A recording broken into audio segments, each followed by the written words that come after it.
Simple, compound and complex sentences.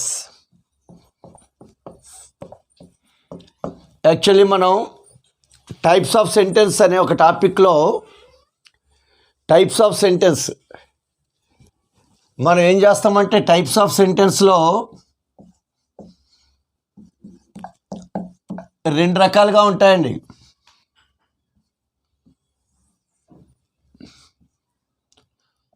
Structure ఆధారంగా ఉంటాయి, form ఆధారంగా ఉంటాయి. ఫామ్ ఆధారంగా టైప్స్ ఆఫ్ సెంటెన్స్ 4 అండి. ఏంటంటే డిక్లరేటివ్, ఇంటరాగేటివ్,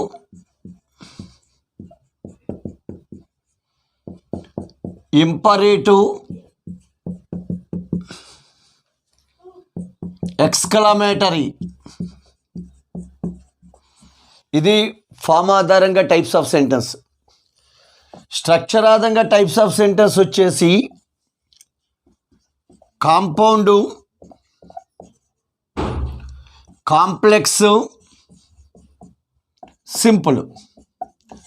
సో అందుకే మనకి టైప్స్ ఆఫ్ సెంటెన్స్ అనే ఒక టాపిక్ ఉంటుంది, ఇందులో కవర్ అయిపోతుంది. టైప్స్ ఆఫ్ సెంటెన్స్లో ఫామ్ ఆధారంగా సెంటెన్స్ 4 రకాలు: declarative, interrogative, imperative and exclamatory sentences.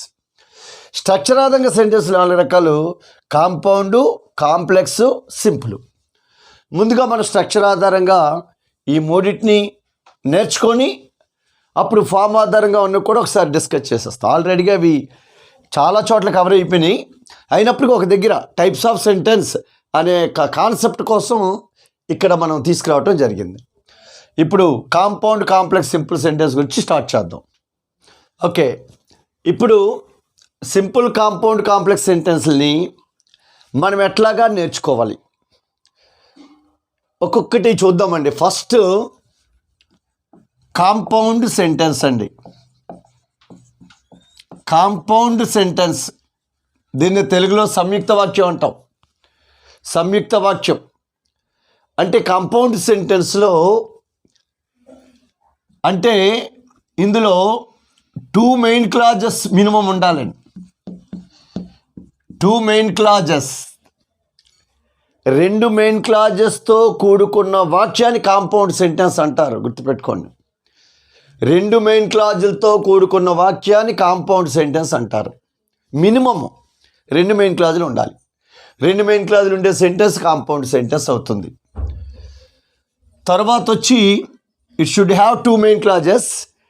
రెండోది, ఆ 2 మెయిన్ క్లాజుల మధ్య ఏదో ఒక కోఆర్డినేట్ కంజంక్షన్ ఉండాలి. అంటే 2 మెయిన్ క్లాజెస్ కోఆర్డినేట్ కంజంక్షన్ని కలిగి ఉండాలి.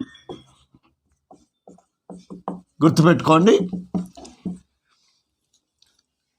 2 main clauses with coordinate conjunction. అంటే 2 మెయిన్ క్లాజెస్ ఉంటాయి, ఆ 2 మెయిన్ క్లాజుల మధ్య కోఆర్డినేట్ కంజంక్షన్ కంపల్సరీగా ఉండాలి. కోఆర్డినేట్ కంజంక్షన్ అని మనం టైప్స్ ఆఫ్ కంజంక్షన్లో చెప్పుకున్నాం.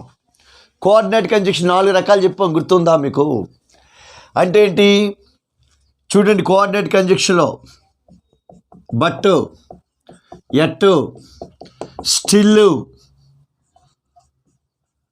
However,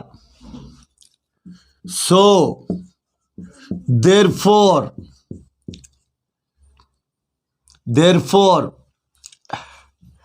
then, and, both and, either or, neither nor, not only but also. చూడండి, ఇవన్నీ కోఆర్డినేట్ కంజంక్షన్స్ అంటాం. ఈ కోఆర్డినేట్ కంజంక్షన్స్లో ఏదో కోఆర్డినేట్ కంజంక్షను 2 మెయిన్ క్లాజుల మధ్య ఉంటే దాన్ని కాంపౌండ్ సెంటెన్స్ అంటారు. అంటే కాంపౌండ్ సెంటెన్స్ అనగా 2 మెయిన్ క్లాజులు ఉండాలి. ఆ 2 మెయిన్ క్లాజుల్ని ఈ క్రింది కోఆర్డినేట్ కంజంక్షన్ దేంతోనైనా కలపబడి ఉండాలి. అంటే ప్రతి కాంపౌండ్ సెంటెన్స్కి ఈ కంజంక్షన్ ఏదో కంజంక్షన్ తప్పకుండా ఉంటుంది. అంటే అలా చూడగానే ఇది ఈ కింద వల్ల కాంపౌండ్ ఏదని అడుగుతున్నాడు మనకి టెట్ ఎగ్జామ్లో. మరి కాంపౌండ్ ఏది అని అన్నప్పుడు ఈ కంజంక్షన్ బట్టి మీరు అర్థం చేసుకోవాలి. అంటే ఈ బాక్స్లో ఉన్న ఏ కంజంక్షన్ కనపడినది కాంపౌండ్ సెంటెన్స్. అంటే మనం ఈ కాంపౌండ్ ఈ కోఆర్డినేట్ కంజంక్షన్ 4 రకాలుగా చెప్పుకున్నాం కంజంక్షన్ అనే టాపిక్లో. ఇక్కడ 4టిని కలిపి ఇక్కడ రాసాము మెయిన్ వన్నీ ఒక దగ్గర. కాబట్టి కోఆర్డినేట్ కంజంక్షన్స్తో ఉండేదే కాంపౌండ్ సెంటెన్స్ అండి. ఇంకా రెండోది కాంప్లెక్స్ సెంటెన్స్. చూడండి ఇక్కడ కాంప్లెక్స్ సెంటెన్స్. మరి కాంపౌండ్ అంటే ఏంటో నేర్చుకున్నాం. 2 మెయిన్ క్లాజులతో ఉండే వాక్యాన్ని కాంపౌండ్ అంటాం. మరి చూడండి ఇక్కడ ఒక మెయిన్ క్లాజ్ ప్లస్ ఒక సబార్డినేట్ క్లాజ్, ఒక మెయిన్ క్లాజు ఒక సబార్డినేట్ క్లాజు రెండూ కలిసి ఉండాలి. అంటే ఒక మెయిన్ క్లాజు ఒక సబార్డినేట్ క్లాజు రెండూ కలిసి ఉంటే మనము దానిని కాంప్లెక్స్ సెంటెన్స్గా అనొచ్చు. మెయిన్ క్లాజ్ మాత్రం ఒకటే ఉండాలండి. సబార్డినేట్ క్లాజులు ఎన్నైనా ఉండొచ్చు. ఎందుకంటే సబార్డినేట్ అంటే డిపెండ్ అవుతుంది, మనం చెప్పుకున్నాం. ఆ డిపెండ్ అయ్యే క్లాజులు ఎన్నున్నా ఒక మెయిన్ క్లాజ్ ఉంటేనే అది సెంటెన్స్ అవుతుంది. అందుకనే కాంప్లెక్స్ సెంటెన్స్లో ఎన్ని సబార్డినేట్ క్లాజులు అయినా ఉండొచ్చు, కానీ మెయిన్ క్లాజ్ మాత్రం ఒకటి ఉండాలి. కాబట్టి ఒక మెయిన్ క్లాజు ఒక సబార్డినేట్ క్లాజు ఉంటే దాన్ని కాంప్లెక్స్ సెంటెన్స్ అంటారు. మరి కాంప్లెక్స్ సెంటెన్స్లో ఈ 2 క్లాజులు కలపడానికి ఏముండొచ్చు? సబార్డినేట్ కంజంక్షన్ ఉండాలి, సబార్డినేట్ కంజంక్షన్ ఉండాలి, లేదా రిలేటివ్ ప్రొనౌన్ ఆ రిలేటివ్ యాడ్వర్బ్ తో కలపబడాలి. గుర్తుపెట్టుకోండి, సబార్డినేట్ కంజంక్షన్తో కానీ రిలేటివ్ ప్రొనౌన్తో కానీ కలపబడాలి. అంటే కాంప్లెక్స్ సెంటెన్స్లో ఒక మెయిన్ క్లాజు ఒక సబార్డినేట్ క్లాజు ఉంటాయండి. మరి రెండింటిని కలపడానికి సబార్డినేట్ కంజంక్షన్ ఉండాలి. సబార్డినేట్ కంజంక్షన్స్ అంటే ఏంటని ఆల్రెడీ మన కంజంక్షన్లో 9 రకాలు చెప్పాం మీకు. సబార్డినేట్ కంజంక్షన్లో subordinate conjunction of reason, condition, comparison, concession, place, purpose, manner, time, ఇవన్నీ ఆ కంజంక్షన్లో ఏ ఒక్క కంజంక్షన్ అయినా ఉండాలి.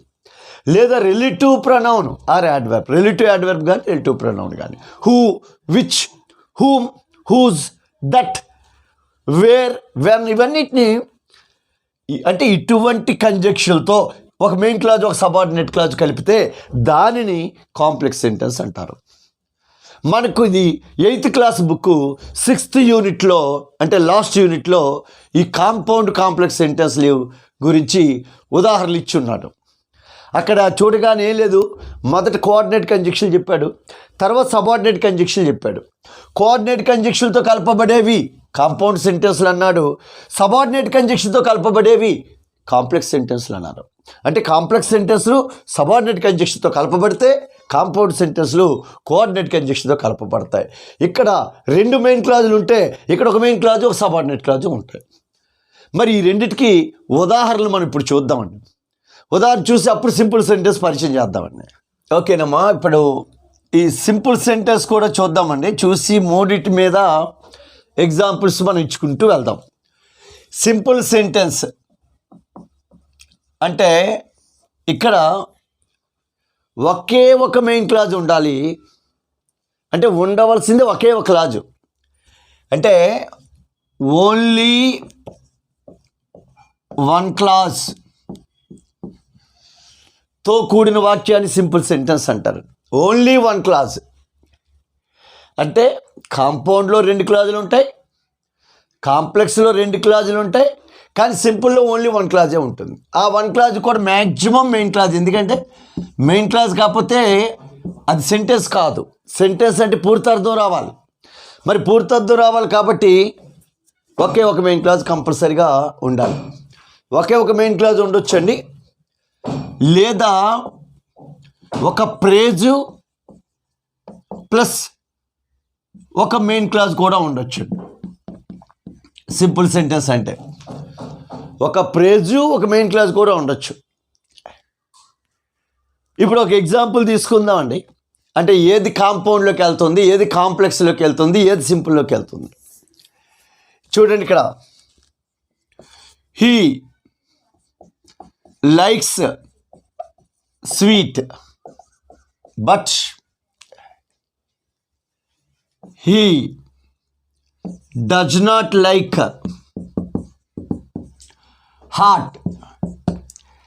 ఇక్కడ చూడండి, బట్ అనే కోఆర్డినేట్ కంజంక్షన్ ఉంది. బట్ అనే కోఆర్డినేట్ కంజంక్షన్ ఉంది. అంటే ఇది కోఆర్డినేట్ కంజంక్షన్. ఇందాక బాక్స్లో ఇచ్చాను కాంపౌండ్ కింద. చూడండి, ఇక్కడ కోఆర్డినేట్ కంజంక్షన్ ఉంది. కోఆర్డినేట్ కంజంక్షన్ ఎప్పుడైతే ఉందో ఇది మెయిన్ క్లాజ్ అవుతుంది, ఇది కూడా మెయిన్ క్లాజ్ అవుతుంది. రెండు మెయిన్ క్లాజులు ఉన్నాయి, ఒక కోఆర్డినేట్ కంజంక్షన్ ఉంది. కాబట్టి టోటల్ సెంటెన్స్ కాంపౌండ్ సెంటెన్స్ అవుతుందండి. అంటే ప్రతి కాంపౌండ్ సెంటెన్స్కి మధ్యలో బట్ కానీ, ఎట్ కానీ, స్టిల్ కానీ, ఎండ్ కానీ, సో కానీ, దేర్ఫోర్ కానీ, దెన్ కానీ, అదర్వైజ్ కానీ, ఎయిదర్ ఆర్ కానీ, నెయిదర్ ఆర్ అలా ఉంటాయి. అలా ఏదో కోఆర్డినేట్ కంజంక్షన్ ఉండాలి, కంపల్సరీ ఉంటే అది కాంపౌండ్ సెంటెన్స్. అందుకే ఆ బాక్స్ ఇచ్చిన కంజంక్షన్ గుర్తుపెట్టుకోండి. ఆ కంజంక్షన్ ఏ కంజంక్షన్ ఉన్నా అది కాంపౌండ్ సెంటెన్స్ అవుతుంది. కాంప్లెక్స్ సెంటెన్స్కి వచ్చేసరికి ఒక మెయిన్ క్లాజ్ ఒక సబార్డినేట్ క్లాజ్ ఉంటుంది. అంటే ఇప్పుడు ఎగ్జాంపుల్ చూడండి, if you work hard comma you will get a teacher post. If you work hard you will get a teacher post. ఇక్కడ చూడండి, ఇక్కడ if you work hard, if you work hard అంటే ఇక్కడ మనం గమనించాల్సిన విషయం ఏంటంటే ఇది క్లాజ్ అండి. ఇఫ్ అనేది సబార్డినేట్ కంజంక్షన్ అండి. సబార్డినేట్ కంజంక్షన్ 9 రకాలు చెప్పాం కదా, 9 టైప్స్. అందులో ఇఫ్ అనేది కండిషన్ తెలుపుతుంది. ఇఫ్, అన్లెస్, ఇన్ కేసు, లేదా ఈ conjunction subordinate conjunction. Subordinate conjunction, subordinate కంజంక్షన్తో స్టార్ట్ అయితే ఈ క్లాజు సబార్డినేట్ క్లాజ్ అవుతుంది, ఇది మెయిన్ క్లాజ్ అవుతుంది. సబ్జెక్ట్తో స్టార్ట్ అయితే మెయిన్ క్లాజ్ అండి. మెయిన్ క్లాజ్ అంటే పూర్తార్థం ఇస్తుంది, అది సబ్జెక్ట్తో స్టార్ట్ అవుతుంది. అంటే మెయిన్ క్లాజ్ ముందు ఎటువంటి కంజంక్షన్ ఉండకూడదు, అందుకని ఇది మెయిన్ క్లాజ్ అండి. డైరెక్ట్గా సబ్జెక్ట్తో స్టార్ట్ అయితే మెయిన్ క్లాజ్ అండి. సబార్డినేట్ కంజంక్షన్తో స్టార్ట్ అయింది కాబట్టి సబార్డినేట్ క్లాజ్ అండి. ఒక మెయిన్ క్లాజ్ ఒక సబార్డినేట్ క్లాజ్ వచ్చాయి కాబట్టి దీన్ని మనం కాంప్లెక్స్ సెంటెన్స్ అంటామండి. కాంప్లెక్స్ సెంటెన్స్ అంటాం.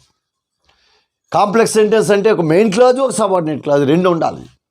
ఒక మెయిన్ క్లాజ్ ఒక సబార్డినేట్ క్లాజ్ ఉంటే దాన్ని కాంప్లెక్స్ సెంటెన్స్ అంటాం.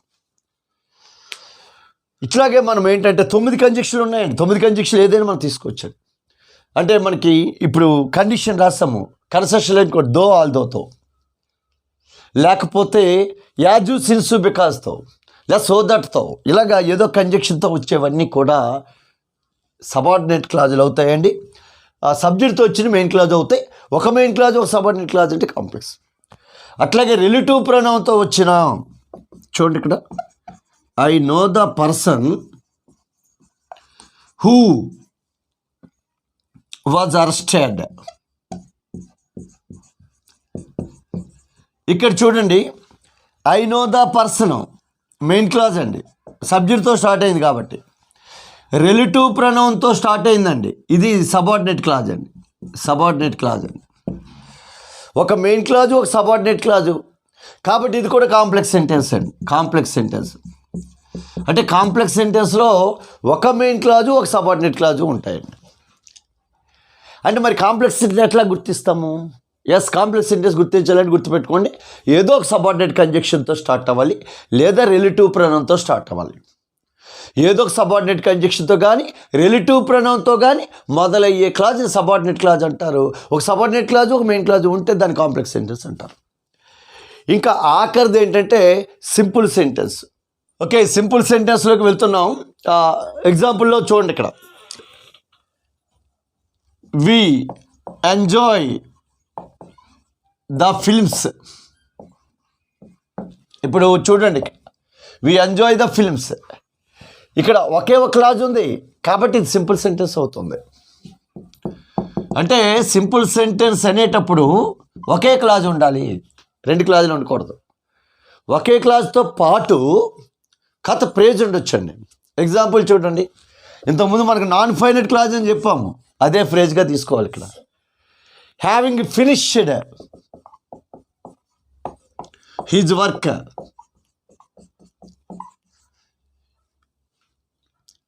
he took rest for some time. చూడండి, హ్యావింగ్ ఫినిష్డ్ హిజ్ వర్క్ అంటే having finished his work he took rest for some time. he took rest for some time అనేది subjective verb ఉంది కాబట్టి ఇది main క్లాజ్గా తీసుకుంటాం.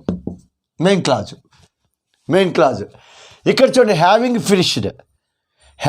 Finished అంటే ఇక్కడ పార్టిసిపుల్ వెర్బ్లు ఉపయోగించాం. పర్ఫెక్ట్ పార్టిసిపుల్ అంటాం హ్యావింగ్ వచ్చి V3 వస్తే. కానీ V3 వచ్చింది, హ్యావింగ్ వచ్చింది, వీటికి ముందు సబ్జెక్ట్ లేదు, వీటికి టెన్సెస్ లేదు, కాబట్టి ఇది ప్రేజ్ అవుతుంది. అంటే ఒకే ఒక క్లాజ్ ఉన్న సింపుల్ సెంటెన్సే, ఒక ప్రేజ్ ఉండి ఒక క్లాజ్ ఉన్నా కూడా సింపుల్ సెంటెన్స్. అయితే సింపుల్ సెంటెన్స్లో సెంటెన్స్ యొక్క సైజుని బట్టి సింపుల్ సెంటెన్స్ అని చెప్పొద్దండి. కంపల్సరీగా క్లాజ్ చూసుకోవాలి. సబ్జెక్టు టెన్స్ నిర్ధారించే వెర్బ్ ఉంటే క్లాజ్ కాబట్టి ఎన్ని క్లాజులు ఉన్నాయో చూసుకోండి. ప్రేజ్ మాత్రం ఒకటే. ఆ ప్రేజ్లో ఇంగ్ ఫామ్ ఉండొచ్చు, V3 ఉండొచ్చు, 2+V1 ఉండొచ్చు. 3 రకాలండి. ఇంగ్ ఫాము లేదా V3 లేదా 2+V1. ఈ మూడిట్లో ఏదో ఒక నాన్ ఫైనైట్ వెర్బ్తో కూడిన గ్రూప్ ఆఫ్ వర్డ్స్ ఉంటాయి, దాన్ని ప్రేజ్ అంటారు. నాన్ ఫైనైట్ వెర్బ్తో కూడిన గ్రూప్ ఆఫ్ వర్డ్స్ ప్రేజ్ అంటారు. ఇలా ప్రేజు క్లాజు ఉన్న దాన్ని సింపుల్ సెంటెన్స్ అంటారు. కాబట్టి ఈ ఏరియాలో మనకి ఈ క్రింది వాళ్ళలో కాంపౌండ్ ఏది, ఈ క్రింది వాళ్ళలో కాంప్లెక్స్ ఏది, ఈ క్రింది వాళ్ళలో సింపుల్ ఏది అని బిట్లు మనకి టెట్లో పడతాయి కంపల్సరిగా. మరి ఎట్లాగా మనం గుర్తిస్తాం? 4 ఆప్షన్లు చదవాలి.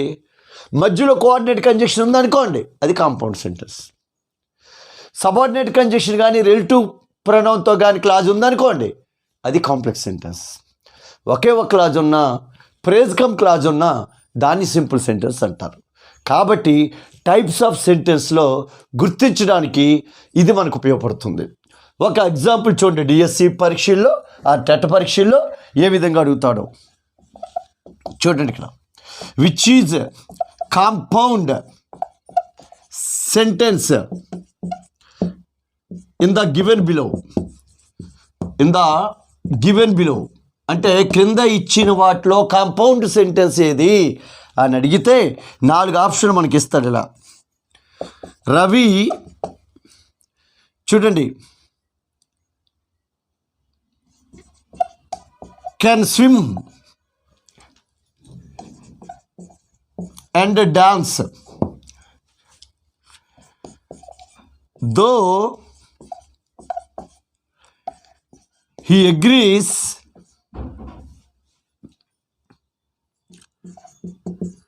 his wife does not support.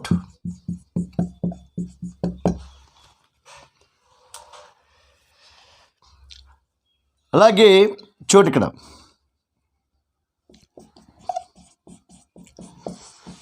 in spite of his laziness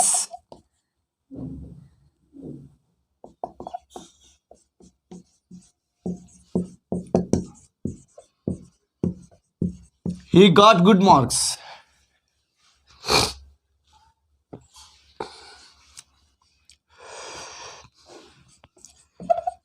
He was absent because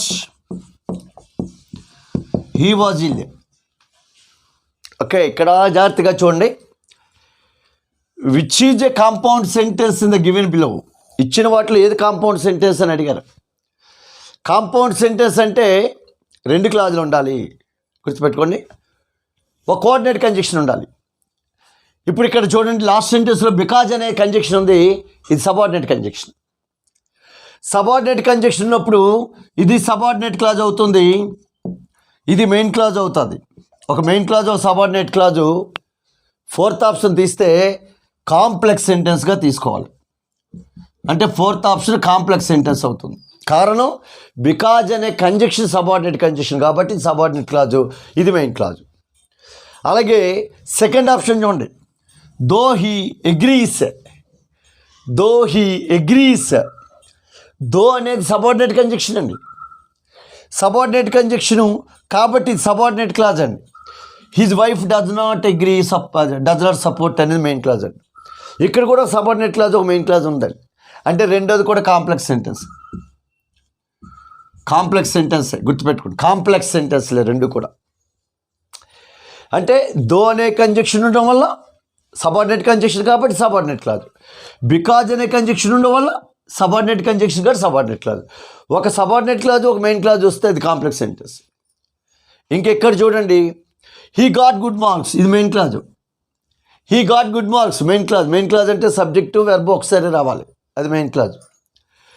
ఇప్పుడు ఇన్స్పైట్ ఆఫ్ హిజ్ లేజినెస్, ఇందులో చూడండి ఇన్స్పైట్ ఆఫ్ హిజ్ లేజినెస్, ఇందులో ఎక్కడా కూడా సబ్జెక్ట్ లేదు, ఇందులో ఎక్కడా కూడా వెర్బ్ లేదు. అంటే సబ్జెక్టు వెర్బ్ లేని గ్రూప్ ఆఫ్ వర్డ్స్ని ప్రేజు అని అంటారు. కాబట్టి ఇది ప్రేజు ఉండి ఇక్కడ ఒకే ఒక క్లాజ్ ఉందండి. ఒకే ఒక క్లాజ్ ఉంటే దాన్ని సింపుల్ సెంటెన్స్ అంటారు. కాబట్టి థర్డ్ ఆప్షన్ వచ్చేసి సింపుల్ సెంటెన్స్ అండి. అంటే సెకండ్ ఆప్షన్ కాంప్లెక్స్ సెంటెన్స్ అండి, థర్డ్ ఆప్షను సింపుల్ సెంటెన్స్ అండి, ఫోర్త్ ఆప్షన్ కాంప్లెక్స్ సెంటెన్స్ అండి. మనకు అడిగింది కాంపౌండ్ సెంటెన్స్ అడిగాడు. కాంపౌండ్ సెంటెన్స్ అడిగాడంటే రెండు క్లాజులు ఉండాలి. ఇక్కడ రవి కెన్ స్విమ్ ఒక క్లాజ్ అండి. అయితే తర్వాత క్లాజ్ లేదు కదా అని చాలామంది డౌట్ పడతారండి. కానీ ఇక్కడ ఎండ్ అనే కంజంక్షన్ ఉందండి. And, but, so, therefore ఇటువంటి కంజంక్షన్లు వచ్చినప్పుడు సబ్జెక్టు వెర్బు మరలా రిపీట్ అవుతాయి అని అర్థం. అందుకనే ఇక్కడ సబ్జెక్ట్ రవి, వెర్బ్ కెన్ అనమాట. అంటే రవి కెన్ డ్యాన్స్ అని అర్థం. అంటే end dance means Ravi can dance. అంటే రవి కెన్ అనే పదం ఇవ్వకపోయినప్పటికీ ఎండ్ అనే కంజంక్షన్ ఉంది అంటే రవి కెన్ ఉన్నట్టుగానే భావించాలి. కాబట్టి కంజంక్షన్ బట్టే మనం డిసైడ్ చేస్తాము. ఎండ్ కానీ, బట్ కానీ, సో కానీ, దేర్ ఫోర్ కానీ, ఎయిదర్ ఆర్ కానీ, నెయిదర్ నార్ కానీ, హౌఎవర్ కానీ ఇటువంటి కంజంక్షన్ వచ్చినప్పుడు అది కోఆర్డినేట్ కంజంక్షన్ కాబట్టి compound sentence. So that's why మనకి which is the compound sentence given below అంటే ఆన్సర్ ఫస్ట్ వన్గా చెప్తాం, బికాస్ అండ్ అనే కంజంక్షన్ ఉండడం వల్ల.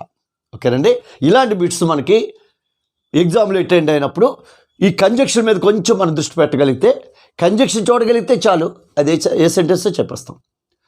మళ్ళీ చెప్తున్నాను, కోఆర్డినేట్ కంజంక్షన్ ఉంటే కాంపౌండ్ సెంటెన్స్, సబార్డినేట్ కంజంక్షన్ కానీ రిలేటివ్ ప్రొనౌన్ కానీ ఉంటే కాంప్లెక్స్ సెంటెన్స్, ఒకే ఒక మెయిన్ క్లాజ్ ఉంటే సింపుల్ సెంటెన్స్.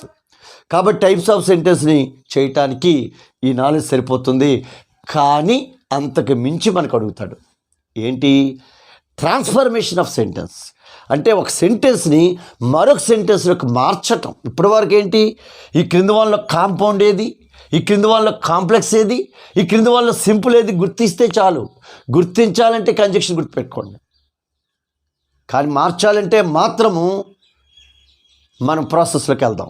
అందుకే ఇప్పుడు ట్రాన్స్ఫర్మేషన్ ఆఫ్ సెంటెన్సెస్ అంటే కాంపౌండ్ నుంచి కాంప్లెక్స్ నుంచి సింపుల్, ఇలాగ ఒక దాంట్లోంచి మరొకటిలోకి మార్చుదాం.